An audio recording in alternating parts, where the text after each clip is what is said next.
বাড়ির জন্য বহুবার আবেদন করেছেন খাতড়া ব্লকের ভাডিয়া গ্রামের শেখ নাজির। বহুবার প্রকল্পের নাম আসা সত্ত্বেও সরকারি সাহায্যের বাড়ি না পাওয়ায় দিনমজুর খেটেই কোনো ক্রমে মাথা গোঁজার জন্য ছোট্ট একটি বাড়ি বানিয়েছিলেন তিনি। কিন্তু সেই বাড়িও আজ মরণ ফাঁদে পরিণত হয়েছে কয়েক মাস আগেই। প্রাকৃতিক বিপর্যয় দানার প্রভাবে সেই বাড়ি ভেঙে যায়। অসহায় পরিবার নিয়ে রাস্তায় এসে দাঁড়িয়েছেন শেখ নাজির।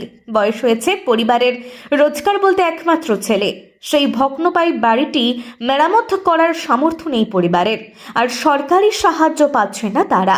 তাই সংবাদ মাধ্যমে দ্বারস্থ হয়েছেন যাতে সরকারি সাহায্য পেয়ে তারা বাড়িটি নতুন করে করতে পারেন। পুরো পরিবারই তাকিয়ে আছেন সেই সরকারি সাহায্যের দিকেই। এটা ওই 25 তারিখে ঘূর্ণিঝড়ের রাত্রে এই ঘটনাটা ঘটেছিল, যখন আমরা সব বাড়িতে শুয়েছিলাম সেই তখন এই ঘটনাটা ঘটেছিল।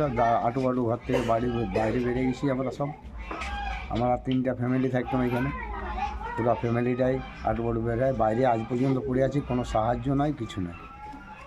ডিডি অফিসেও যাওয়া হয়েছিল, প্রধান অফিসেও মেম্বার এখানে গেছিলাম, তাতেও কোনো সাহায্য নেই। আচ্ছা, আজকে তো গিয়েছিল, আজকে পঞ্চায়েতে কি সাহায্য পেয়েছো? পঞ্চায়েতে আজ কিছু দিয়েছিল, তিরপল একটা দিয়েছিল আজকে। আচ্ছা, এখন কি চাইছেন আপনারা? আমরা চাইছি এই বাড়িটা ভাঙিয়ে দেওয়া হোক।